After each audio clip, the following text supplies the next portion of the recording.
Welcome to our 6th episode of our Future of Clean Visionary series. We're excited to kick off our latest conversation on how to meet consumer expectations with cutting-edge product packaging and corporate brand strategies that align with the principles of the circular economy. The circular economy is especially important to Apronova. Our entire approach to manufacturing makes sustainability and performance available to all. Our neosons squalane and hemisqualane are sourced from renewable and sustainable sugarcane, and recently we launched a circular ingredient called biosilica. Biosilica is silica derived from sugarcane ashes that can be used in skincare and color cosmetics as an alternative to traditional silica, which is extracted from sand dredging, as well as microplastics. We also launched a solid format skincare ingredient featuring neoson squalane to help reduce packaging while still offering skincare benefits. You can visit our product pages to learn more and try a sample today. Now, on to our conversation with two incredible visionaries. During today's episode, you'll discover Credo's groundbreaking packaging standard, how brands can join their program, and how the industry at large can join their efforts. You'll also learn how Grove Collaborative, one of the fastest growing personal and home care subscription and retail brands, is developing innovative plastic-free targets and sustainability advocacy strategies. Please enjoy our conversation with Mia Davis, Director of Environmental and Social Responsibility at Credo, and Danielle Desianicki, Director of Sustainability at Grove Collaborative. Hi, well, it's great to be here. Thank you for having me, John and Apronova. So I wanted to spend a couple minutes today talking about circularity and what it means to Credo and the program that we have recently introduced and will be implementing with our 135 brand partners. So Credo is the largest clean beauty brick and mortar and .com retailer in the United States. We have 10 stores and a growing .com business. And I just wanted to take a step back before I talk about our program to remind us of why we're doing this, why we're talking about the need for a circular economy in the first place. And it's because primarily of the packaging pollution that our industry and other consumer product good industries contribute to the environment and the difficult challenges that we face along the supply chain from extraction to end of life. This is primarily a problem with plastic, but plastic is not the only material that creates a lot of waste and problems in the environment. But, let's focus on plastic for a second. So plastic comes from oil and gas almost all the time. 99% of the plastic on the market is from this feedstock. And we know that 8 million tons of plastic end up in the ocean annually. Over 300 million tons of plastic are used every year, are created every year, and 50% of that is for single-use purposes. It's used for sometimes seconds and then thrown away, often ends up as pollution and persists in the environment for many, many years. Packaging is the largest end-use market segment for plastic, and it accounts for about 40% of total plastic usage. Less than 10% of packaging is recycled. And our burden in the beauty industry is huge. 552 million plastic shampoo bottles are discarded annually in the US. About 120 billion cosmetic packages are created annually. And just think, if you're a beauty brand on this call or just a consumer product company, think about how many pieces of packaging that your brand buys annually and compound that with the many, many hundreds of brands that are on the market and emerging every year. So we have a lot of responsibility that we need to extend up and down our supply chain. So Credo's approach to sustainable packaging is as follows. We are asking our 135 plus brand partners to consider the following when choosing packaging and thinking about the longer term sustainability goals for their brand. Smart design, sustainable sourcing, and optimizing for end of life. These are the buckets that we think of. And this is really underpinned by a desire and a vision for a more circular economy. We want to design out waste and pollution and ultimately create packaging that has a safe return either to nature or to industry. So right now, it doesn't mean that every single brand that we sell at Credo is checking off all of these boxes. This is an approach. This is where we want to be, the thinking that we want to start having and sharing in our community and in our industry and even with our competitors, because we recognize that an approach to a really truly sustainable packaging platform and circular economy is going to take all of us. So smart design, this includes lightweighting and material reduction, reusable or refillable formats, low impact shipping practices, and more. So really designing out the waste and extra materiality from the get-go. And designing for refill. I'll talk more about this in a minute, but we really see refill as king for consumer, for beauty. We want, instead of thinking that, you use this makeup compact once, use this bottle of shampoo once and you chuck it, we need to be thinking about reusing and refilling those materials, possibly with a lifetime warranty or for many, many uses, hopefully years. Sustainable sourcing is about, where you're getting the feedstock for your packaging materials and taking into account a bunch of factors. So where did it come from? How was it extracted? How intensive was that? Were local ecosystems harmed in the extraction or production or growth of the material that you're using as a feedstock? Obviously, renewable feedstocks and regenerative practices are better. Sustainably grown, harvested, and made materials, just low impact processing and manufacturing would count as sustainable sourcing. Optimizing for end of life means thinking about when the customer is done with this thing, where is it going? Is it recyclable? Not theoretically recyclable, which is unfortunately what most packaging is right now. We see a lot of sell sheets from suppliers that say, yeah, this packaging is recyclable, because maybe it's made with glass, and theoretically glass is infinitely recyclable. Unfortunately, it rarely is recycled currently in the United States. We want to be honest about the challenges to recycling in a single stream municipal recycling, and what we need to do to fix that. So real recyclability, using mono materials, meaning not tons of different materials layered on, like 3 different kinds of plastics that are layered on with metal foil overlays, that renders something very difficult to separate and sort out and to recycle. Easy disassembly or separation, and clear and accurate disposal instructions. No more wish cycling, no greenwashing about the materiality. We need to be honest about how the customer needs to get rid of it in the most sustainable way. So that was our approach, Credo's approach to sustainable packaging. And with that guidance and that approach, we also have some clear milestones here. For phase 1 of our sustainable packaging commitment, we are focused on reducing and recycling. We're eliminating single-use masks, wipes, pads, things that are used once and thrown away, little tiny spatulas and eye creams, for example. No more of those by 2021. We're expanding our packaging take-back program. This is very much focused on circularity. Again, we want packaging to be recycled, to be returned to the producers, or to have a safe return to nature, which quite frankly, we're not there yet systemically. And we're prohibiting some of the more offensive plastic chemicals in phase 1. For phase 2, we're focusing on better materials. So for plastic that is petroleum derived, and as I said, that's the vast majority of plastic, we are requiring that packaging be at least 50% recycled content or replaced by a more sustainable material. So that's a pretty ambitious goal by 2023, but we are confident that we can work with our preferred suppliers and our brands to meet this goal. And I'll talk a little more about the preferred suppliers in a second.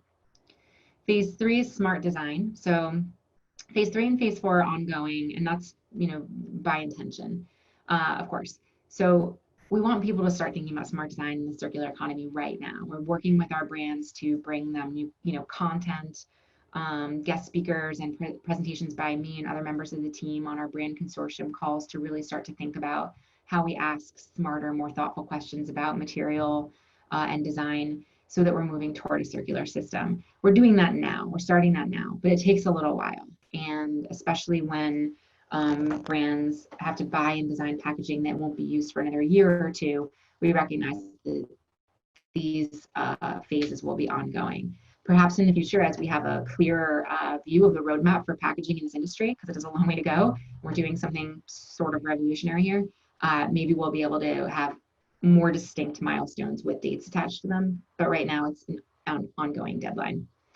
So refillable formats, and really thinking a lot more about, reusable and designing for zero landfill waste, which is, the ultimate goal. So the last thing I wanted to mention in this presentation, before I know we'll have time for Q&A later after Danielle presents, was about how we're doing this with our brand partners, not as like, here's the stick, here's the policy, you need to do it, but much more like carrot, stick, partnership, very fluid give and take. So we recognize that these are pretty ambitious goals, and that it's really hard for a lot of indie brands, especially, to meet the minimum order quantities, and to kind of navigate pricing and tooling and custom design for some of the things that we're asking for here. So we have created a preferred supplier network. I have been interviewing a lot of packaging suppliers over the last year to ensure that they understand the vision and the spirit and the goals of the Credo Sustainable Packaging Guidelines. And to the extent that that we can do this together, we want to aggregate the demand for these materials. So, for example, if it's hard to find makeup compacts that meet this 50% recycled content rule by 2023, but a couple of suppliers think they can really do it, but it's kind of hard to make the numbers work with the minimum order quantities and the tooling costs. How can we say, all right, raise your hand who needs these compacts that are not going to be custom, which one of our brands, and bring them to the correct supplier so that we can minimize the pain points and really make this attainable. That's not easy. That's not straightforward. It can be a little messy. We're figuring it out right now, but that's our commitment, because we know that this is challenging, and it's especially challenging, as I said, for indie brands. So we really see ourselves as a true partner that's like along for the journey here. And we're really trying to think outside the box in how we're working with all the stakeholders. So with that, I believe, turn it over to Danielle. Thank you so much for having me. I'm so happy to follow Mia, because she covered the topic of plastic pollution so well and set the topic up perfectly. So to introduce myself, I'm the Director of Sustainability at Grove Collaborative, and to introduce Grove Collaborative, we are an online retailer for household essentials. We also have a clean beauty business, but our primary business is household and personal care. So basically everything, from your bathroom to your kitchen, like every room of the house, all the products that you need, redesigned, rethought with consideration for sustainability. So we make our own products, the Grove owned brands, and then we also carry leading sustainable natural products such as Seventh Generation, Method Myers, and then a lot of the clean beauty brands that you might see as Credo. We do share a lot of the smaller indie brands. And so the premise of Grove is to rethink how household essentials can be a force for positive impact, and to really challenge our industry to do the same.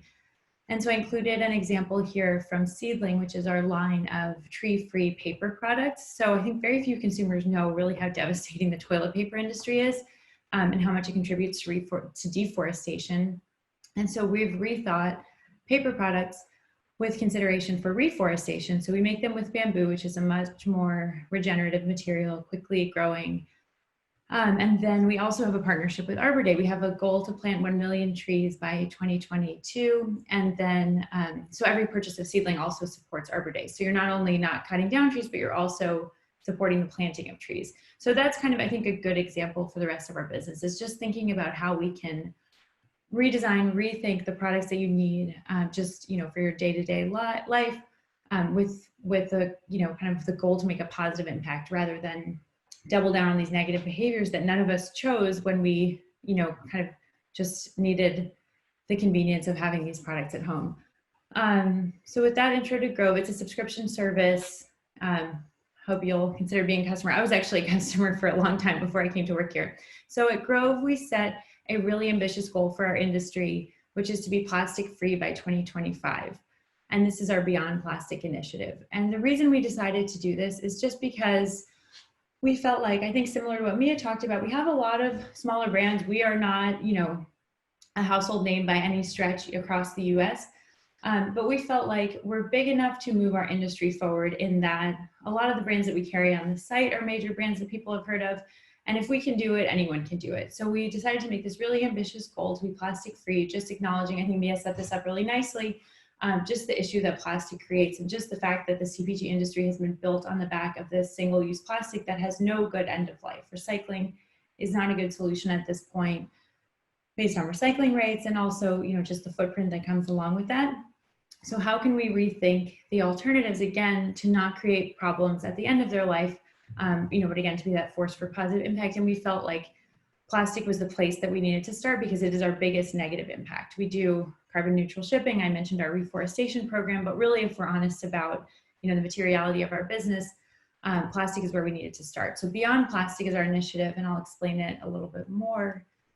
So step one, and this is as of January 1st, 2020, we're the first entirely plastic neutral online retailer. And what that means is that for every ounce of plastic we ship out through our site to customers, we collect the same volume of ocean-bound plastic in partnership with Plastic Bank.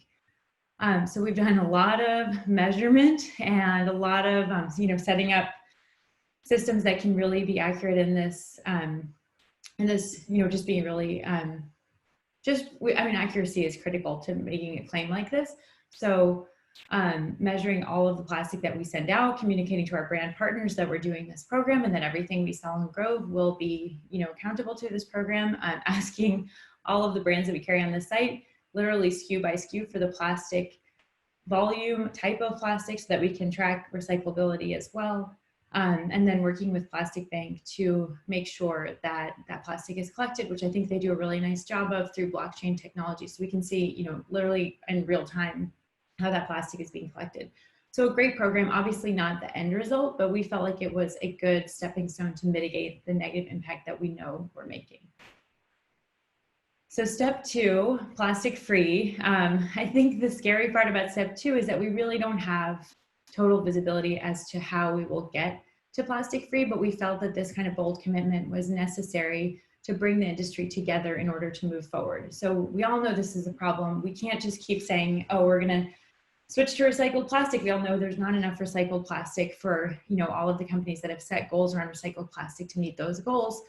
And I just don't think it's a solution. Like recycled plastic ends up in the ocean just like regular plastic does. So let's be honest about our impact and think about new ways forward so that the CPG industry can, again, not be that force of negative impact, but rather be a solution. So phase two is our goal to be plastic free. And I'll talk about the roadmap that will get there. And you'll see, we're totally transparent about the fact that we don't have all the answers here, but our goal again is to bring our industry together. So we've just published a plastic scorecard, which to my knowledge is really the first of its kind.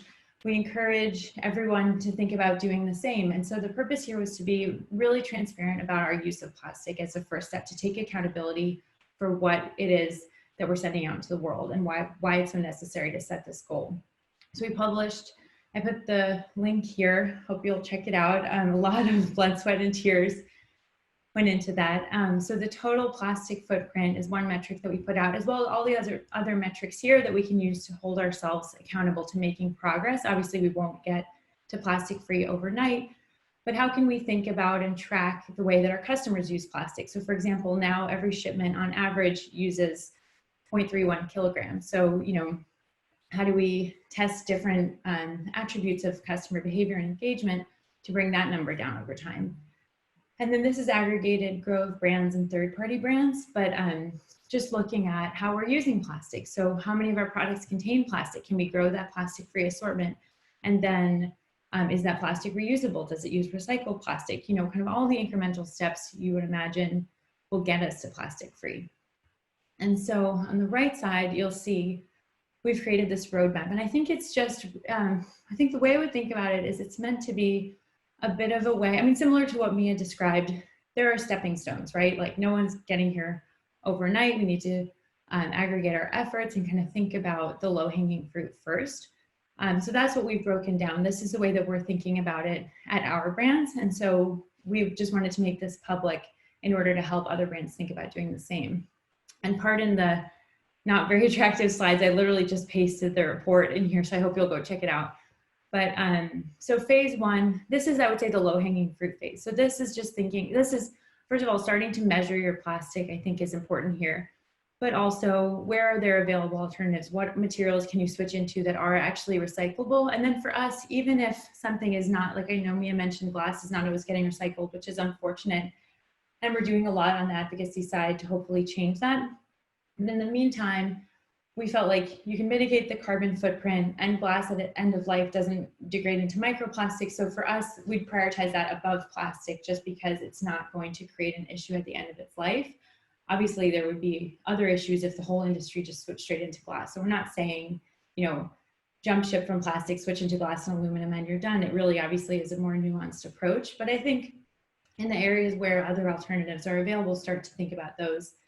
And then just start to think about, you know, reducing unnecessary paper and plastic packaging in a way that might feel uncomfortable just to sell a product with no box, no secondary packaging. But I think customers are really starting to welcome this more too. And then another important thing we're doing is labeling everything, partnering with how to recycle to help increase chances of recycling just through instructions. I always feel like I'm still learning, you know, every time you take something apart, you're just, you know, kind of surprised and often disappointed. And so that brings us to number 3 is how can we use our voice to move the industry forward? So the 2 things that we're doing, one is launching a plastic-free working group with all of our growth brands to make sure everybody's really clear on the goal, to share practices, to share a roadmap, and to think about creating a plan for industry action. And then the second thing is we're really doing everything we can on the advocacy side. So that's everything from legislation to joining working groups, to just being involved in the national dialogue to help lend our voice to you know, do whatever we can to build a better recycling industry. And obviously that takes a long time and is very dependent on policy, but we felt like advocacy is a really important part of this as well, because our ability to use any materials sustainably depends on, you know, a proper recycling system. So I think advocacy is a critical part of this, and the more brands that get involved, obviously the more credibility there is. You'll notice the phases get lighter as we get further out, and I think that's because this is something we really have to learn together. So this is where phase 2, I would think about, these are the solutions that exist, but they require more testing and maybe more investment to figure out if they're actually a solution for your business. So new formats for packaging, this is refills, changing away, maybe like, for example, if you make shampoo, what does a shampoo bar look like? Just changing formats, like things that require some innovation and some testing that aren't as easy as just a switch in packaging. The role of consumers are really interesting here. Like how can we can't expect consumers to change everything overnight. So how do we start to, you know, kind of condition our customers to think about these changes and why they're so important? And I think testing is really an interesting thing there too. And then thinking more about end of life, of course, designing for refill and reuse. And then when we look at new materials, what can we transition to be truly compostable where possible? And then this is something that's really interesting between the third part, industry action, is I really am excited. The thing that's most exciting to me about this goal is how do we bring our industry together to lend a voice and show there is market demand for these solutions that are needed. You know, so for example, multi-layer pouches. Like if we could have a compostable or a truly, you know, kind of something that's not problematic at the end of its life, thin pouch that allays for flat packing and transportation of liquids. You know, there's, I think, such industry demand for that. So how do, rather than, you know, each kind of going down different rabbit holes by ourselves, how do we just bring together our industry and say, here are the things we need to go plastic free? Let's kind of bring together that aggregated demand and find these solutions. And then just to go quickly to the last phase, this is also super interesting, but what does true circularity look like? I won't go slide by slide, I'm sorry, point by point here, but I think the general big picture is how can we invest? You know, I think for me, the sustainability of Grove, like I don't want anyone to ever get a Grove box. And even if there's no plastic in it, it's not like everything should be disposed in the recycle bin. The idea of sustainability is how can we make it so that everything is truly refillable, reusable, and take backable so that, you know, we're not creating any waste. And what does the future of household goods look like in order to get to a place where we are truly circular? So I think, you know, the question now is how do we invest in those pilot projects that help us dip a toe in the water there? So I'll stop there, and I know we can talk more in detail as we get to Q&A. First and foremost, I think both your presentations fit like a left hand and a right hand. It really was a perfect lead through. So I really appreciate both the detail that you provided and also some of the big picture of why we're doing it. What I was thinking is we could jump right into our Q&A, and we could have a conversation about some of these initiatives. And one of the things I wanted to do is, as you both were presenting, I noted down some key takeaways that I observed that I think are really innovative. And the first is radical transparency. Both of you in your organizations aren't afraid to share and to really say, this is a framework we're working on, and we'd like for you to participate in that. I also noted that you're both rewarding and incentivizing change, which I think is critical. You mentioned the carrot and the stick, Mia, earlier, and I'd like to talk a bit about that. I also noticed a theme around humility, where even though we don't have all the answers, we do have the same vision. And I think that also leads into the transparency, where we aren't going to claim that we know all the answers, but we are going to work towards that common vision. And I think the other aspect was being goal-oriented and advocacy-oriented, building platforms that consumers and the industry can really latch onto and join. So, I think it's really critical that we recognize those key pillars of both of your approaches. And with that said, our audience and folks tuning in or sharing this with their colleagues, we're all individuals and we all want to make change. So I thought I'd start with a question. If you were a director of new product development, or you are working on a new brand strategy initiative, are there some tips that you can provide as leaders who have started or helped lift initiatives like this for those individuals that they might be able to take back to their organization that you've learned from that you think would be really helpful for them? Maybe we can start off with Mia, and then we'll go to Danielle. Sure. I think that your roundup of our shared points, and I think where Credo and Grove are coming from, it lends itself very well to this answer, which is, I think you need to be ambitious, but honest. You need to search for the data, but then don't stop there and say like, oh, because this hasn't been done before, I guess it can't be done, or we shouldn't do it. The problem of plastic and other material waste from consumer products is massive. It is massive, and we cannot turn a blind eye anymore.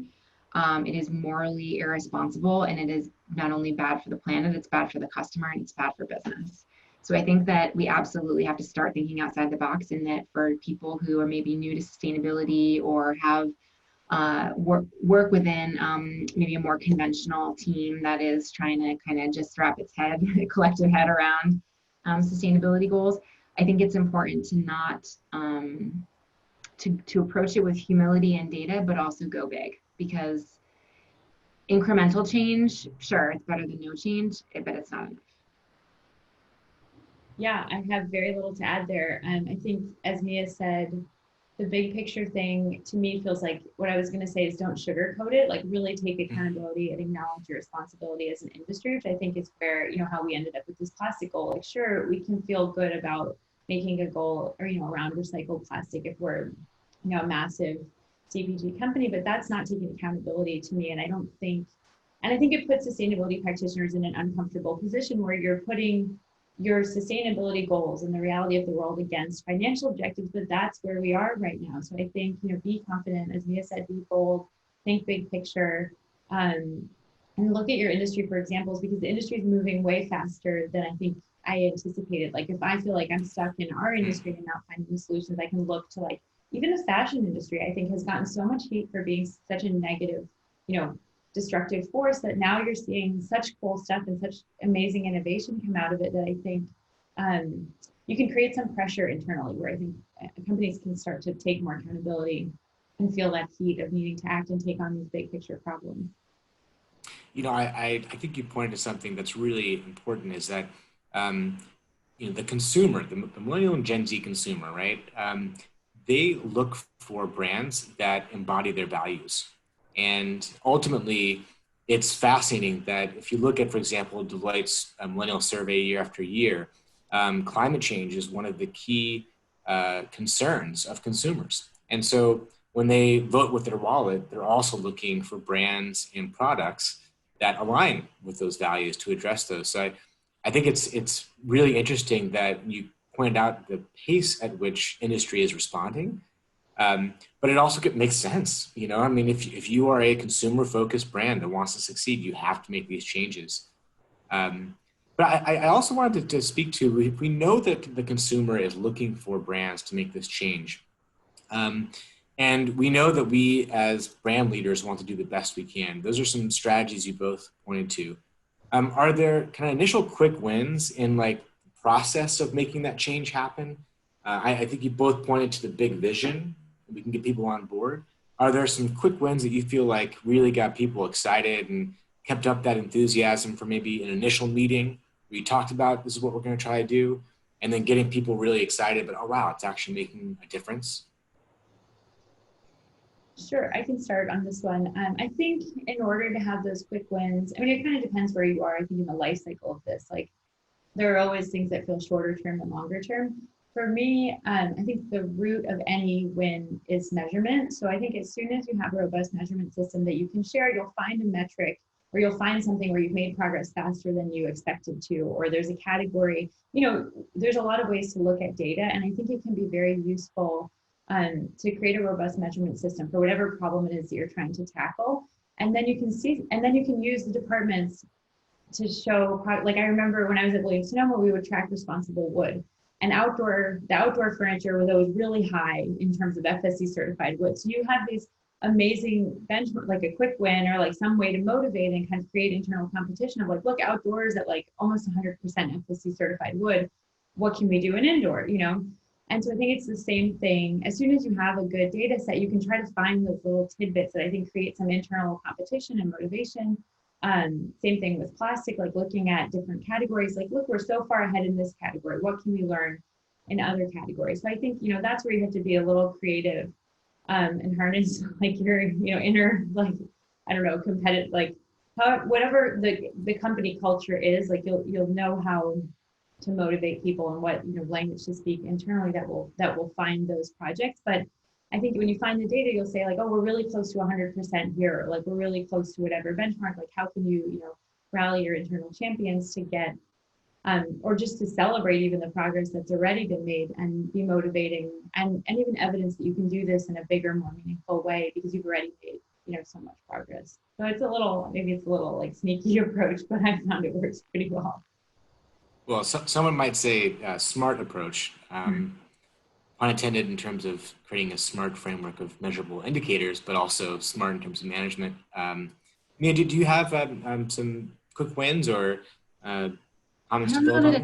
I don't know that it's a quick win, but obviously it's easier to start when you're starting from scratch with a new SKU, with a new product concept. It's a lot easier to bake in a more sustainable design early on. So instead of thinking like, oh God, we have, you know, this legacy line that everyone expects to be exactly this way. We have, you know, millions of units that we're producing. How do we even approach this? Like, yes, you do need to approach that and come up with a plan, but it can be a lot easier to wrap your head as an individual in a company or the entire company or the supply chain to start with the newer SKUs. So just because you've always, you know, made tall caps that are really beautiful and appear really like nice on the shelf doesn't mean that your new SKUs should do that. That's a great place to start, just reducing material use whenever you can, upping recycled content, thinking about the bigger circularity goals of refillable take back programs. It's a great time to start that when you're thinking about new product concepts. You know, I think that's a perfect segue into something that I want to talk a bit more in detail about. And that's actually selecting materials and going into some specific designs around packaging and containers. Mia, I know that you've been working as part of your preferred supplier program to be really innovative to empower brands, especially smaller brands who are looking to make that change, and you're supporting some initiative to help them get there. I was wondering if you could speak to, if you're weighing different types of material or different types of packaging design, if there's some learnings that you can share with the Director of New Product Development or Director of Packaging based on your experience. And then Danielle, I'd love to hear your thoughts as well after. Sure. I think this also goes back to the theme of innovation and thinking big. Like just because it hasn't been done for a product doesn't mean that it's not a great time to do it. And I think that because of these millennial consumers or customers that are just kind of sick of the status quo and are really increasingly aware of the pollution problems, especially with plastic in the ocean, it's a great time to be thinking, as Danielle mentioned earlier, about like a shampoo bar or about a refill concept. So some of the stuff that we're talking about both of those things with our brands. And we're also talking with our store staff and our merchants about like, okay, what does this look like from the retail perspective? This is going to be more education, a different way of selling, different shelf space, different way of communicating on .com about, you know, essentially like when you think of like a bottle bill and you have a deposit on something, right? Like how do we start to kind of bridge that? And, you know, it can be a challenge, but it can also be really fun and really interesting. And it can make not only the work more rewarding, but more, you know, I like to be to be challenged. I don't want to do things the same way all the time. So one of the examples that we're bringing up a lot with our preferred suppliers is refills. So this isn't like bulk refills at, you know, it's not like a keg of beer or in Whole Foods where you're getting your grains out of your bulk container. That's not the model that we're approaching. It's more about, for example, taking a stick component where you keep the outer case and the insert can pop in and out very easily with a simple mechanism. And the insert can either be recycled or it will possibly be landfilled, but it's designed to be so much smaller and so much less material. And then the case you keep maybe forever. If it's stainless steel, you might be able to have it forever. And it's really beautiful and has a really nice weight. So a stick could work for, you know, deodorant or a body balm, an SPF, foundation, highlighter, bronzer. So a lot of different hot pour formats. It's not going to lend itself to everything, but like think of how many lip balms. You know, I live in New England and there are 4 members of my family, and I feel like we all have like 3 at least every winter. Everybody's got those. Well, what if you had one that you didn't lose because it was heavy and beautiful and you had it on, you had a different relationship with this like extremely disposable thing that will never be recycled and is likely to end up as pollution? What if you had a little insert bullet that you dropped in? And what if that insert bullet was also made out of stainless steel and you sent it back to the maker to sanitize and refill? That's the kind of real circularity and vision that we are having and exploring with our brands. I love, and I'd love to hear your thoughts, Danielle, as well, but I love the reference to this kind of more luxury design where it's like, this is beautiful, you know, like that's really what gets consumers excited, is if they feel like it's got literal weight. I mean, there's been a number of studies that shows that packaging that has more weight, consumers are willing to pay a little bit more for. And so that's one of those trends that fits with the sustainability model. Danielle, I'd love to hear your thoughts as well. I know you've been innovative with that similar type of approach. Yeah, I think we're doing a lot of the same work, you know, thinking about refills, new formats. And I think, you know, as we said, there's a lot of consumer behavior change that goes into that. Another thing I'll mention, I think maybe helpful for sustainability practitioners is I see part of the role as keeping an ear to the ground and, you know, listening to webinars and reading all the articles and just trying to collect as much information as you can about new technologies and new innovation, and constantly peppering, I'll say maybe is a gentle word, but like, you know, constantly nudging both the product innovation teams, the packaging teams, the marketing teams, just for all of these new ideas, just to kind of keep that thinking going, so that when that, you know, stainless steel deodorant is finally ready, we've been conditioning our customers. The marketing team has heard of it before. They've seen other examples, you know, and you're just kind of planting those seeds across the company, so it's not as much of an uphill battle to launch something like that. And I think, you know, on the side of new technologies and new innovations, like I always feel like in sustainability, you're constantly never the expert surrounded by experts, but you need to kind of help everyone think about how to move forward. So with packaging, for example, I'll hear about all these great materials and have to bring them to the team and say, would this work? You know, I'll have all of just these different ideas about how we could possibly use it. And you have to be comfortable with, you know, failure and saying like, no, that's not going to work. That's absolutely not feasible. And that's fine. Like, great. You know, we tried, maybe in a couple of years, we'll look at it again. But I think just being curious about your subject matter and really, you know, making it your business to be informed about what other companies are doing, about what new innovations exist, and keeping that engine of innovation turning. Because I think what we see, even teams like, you know, the brands that Grove and Credo work with, You go down the rabbit hole and you start really focusing on something, and product development takes a really long time. And then, the world keeps spinning. So how can we just keep an ear to the ground and keep pushing ourselves forward while we do test those new form factors and get our consumers ready to never throw a shampoo bottle in the trash again, which is such a satisfying feeling. But also, and actually, the other thing is testing. And this is part of my job that I really love too. I think it's helpful to be passionate about your subject matter, but I love testing the different products and saying, hey, I love having a shampoo bar, a conditioner bar, and a soap, but I need now a soap dish that holds 3 things and reminds me which is which. So just that, I think practical application is also very helpful. Kind of not being shy to, reduce yourself to the most simple experiences. So I think could I add to that quickly? And then I'll get back to your original question, John, about materials, which material is better. As Danielle was saying, some innovation is too new and it's not commercialized. It's not going to work yet, but it's great to introduce it now and start to be thinking about it now so that it is more familiar for later. Some things are going to work for certain formats and not for others, right? Not just the stick component that I mentioned isn't going to work for, a face cream, but, compostable materials are not really available for most of the products that are expected to have a 2-year shelf life and that you're going to keep in your bathroom full of this delicious protein-rich sugary goop.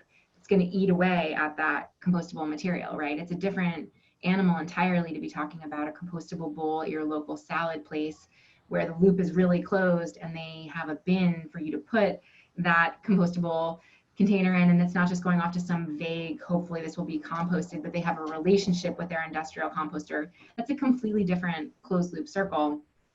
Credo and the products that we're selling, that is not applicable right now. So I hope that it will be in the future. It's not now. And to get back to another point that I think we both made earlier too, it's really important that we're honest about that internally as a team and with our brands and with our customers, so that when someone comes into a store in Brooklyn and is like, hey, what's zero waste here? Or I only want compostable materials, that we're not oh yeah, this brand pretends to be compostable. Let's bring you over here. We don't want to play that role. We want to be extremely honest and address the challenges in a way that feels as positive and solutions oriented as possible. And it's not compostable for beauty right now. And the other thing, which I think is so important too, is to give that feedback to these smaller brands that are just starting out. If we can give them the feedback, hey, we would be super interested in this technology. Here's the barrier. They have that knowledge to go, build and use to their advantage rather than just saying oh, we're not ready, goodbye. I think starting that dialogue and potentially integrating the company early into testing and being a thought partner, whether or not it works out. I think just having that flexibility and can be super helpful both to the industry and to your progress as a company, which I know is really difficult to do. I'm not saying it it's a simple undertaking. I think you both raised really good points, and that anecdote of a Brooklyn consumer walking in asking for something that they expect because they know that it either could be possible or isn't possible in another experience, like a Whole Foods experience, I think is absolutely poignant because you're getting that feedback and you're incorporating that as part of your vision. And as we spoke to earlier, you're also building in the idea that isn't going to be available now, but it's part of our longer term approach. And I think, Danielle, you raised it as well, where, if we focus on measurement and compostability is one of the things we begin to measure, that's something that we can look to. But I think one of the things we really like to end on in terms of our conversations here, and by the way, I would love to keep talking endlessly on this, but we've got the hard work to do of making it reality, is, what does the future of circularity and beauty look like in the next 5, maybe 10 years? What would that vision be when you look forward, starting now with a lot of these initiatives and imagining a world where success has been achieved? Maybe Danielle, we can start with you and then we'll go to Mia. Sure, I touched on this a little bit when I talked about phase 3, but for me, the future of circularity when I think about our business is basically all of your household essentials delivered to you in a format where we're not creating waste. And I don't mean it as everything evaporates when you're done using it. Whatever can be, created into a tablet, great, and bars, wonderful. But obviously there are going to be durable materials. So thinking about how those durable materials can be a sink for problematic materials, such as, creating the ocean-bound plastic, those kind of durables. And then, as Mia said, making them long lasting, making them luxury items that you don't dispose of, but that you value and keep hopefully forever. And then just rethinking the whole system. Like if you're designing e-commerce and starting today, why do you make cardboard boxes that, use trees and don't really get recycled entirely and then, get damaged? Like, why wouldn't that be a durable packaging system where the packaging itself, so I think things like that, and a lot of it really requires industry collaboration. But to me, that feels like a really neat system where you are not creating landfill waste, kind of really minimal recycling waste, designing for the long term, and just I think like it's interesting when you think about every category because they're all a little bit different. But that's like the big picture to me. Is like I don't want to be sending our customers cardboard boxes full of glass, aluminum, and other recyclables. I want us to be sending them reusable packaging that can be taken back, and kind of, and just thinking in that vein of that's what true circularity looks like. And the last thing I'll mention is that applies to the materials and the ingredients inside the packaging as well. As obviously there can't be harmful chemicals that that same principle of circularity applies to the formulation. Like hopefully it's plant-based, coming from regenerative agriculture. That's like the way we source everything, and then when you use it, it doesn't create pollution and chemical impacts on the flip side of that. Like it's really kind of a circular system from beginning to end. Yeah, I absolutely agree. When I started with Credo, the first work that I did was to launch our Credo Clean Standard, which addressed a lot of these concepts that we're bringing up about circularity and about having a really conscious and transparent supply chain for ingredients and for raw materials, and thinking about product formulation and defining clean as safety, sustainability, sourcing, ethics, and transparency, and clean really being the nexus there. And the next evolution, once we got past, or once we kind of laid the foundation, right, for the ingredients and the products, was around packaging. And it's a total bear. I mean, it's a huge challenge. It's really hard, but I think that we are showing that there's a lot of innovation happening. There's a lot of really ambitious but attainable goal setting. I do think that it will take more than just the Groves and the Credos of the world. So I'm really hoping to link arms with some of the big multinationals that are making some impressive incremental change and can do a more holistic job. And I hope that they will join us in that effort. And I think that, at the end of the day, though, then a lot of people can have different definitions or thoughts around like zero waste or circularity. It should mean a safe, non-toxic return to nature or to industry. And nature is a little more complicated for the reasons that, for our industry, for the reasons that we just touched on around compostability being at odds with shelf life. And those things will take a little longer, but they will be available for certain parts of certain formats and certain packaging. I see take-back programs, refills and take-back programs as a huge, huge part of our work at Credo, and where I hope the beauty industry will be in 5 to 10 years, to answer your question, John. I think that we need to be creating more circularity that is also transparent, and that is probably a little bit more localized than we're used to thinking, where there's like one warehouse in the middle of the country and they're shipping all over the country, and everybody's shipping to them and they're shipping out. I think that we're going to need to think about different regional solutions and take back programs where literally the same packaging is used again and again and again, or melted down on site to create packaging that truly is closed loop. It's not just like going out there to something. Maybe it'll be upcycled, maybe it'll be recycled, maybe you don't know. I think we need to have more transparency and more of kind of really rethinking the take back program. Well, I think your all's insights are perfectly timed, because we are, I think, at a nexus where that future is quickly becoming reality. And it's becoming reality because there are leaders like you that are really pushing that standard within your organization and the industry. So I really appreciate you sharing your insights and thoughts. We look forward to sharing this with our colleagues, and to really offering some resources that they can bring back to their organizations and try to make that change happen faster.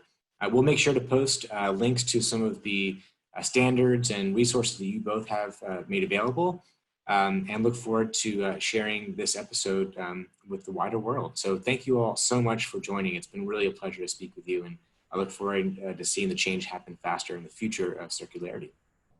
Thank you so much for having this discussion. It's so important, and it was really fun. Thank you both. Thank you. Likewise, really honored to be part of it. Very fun to chat. you.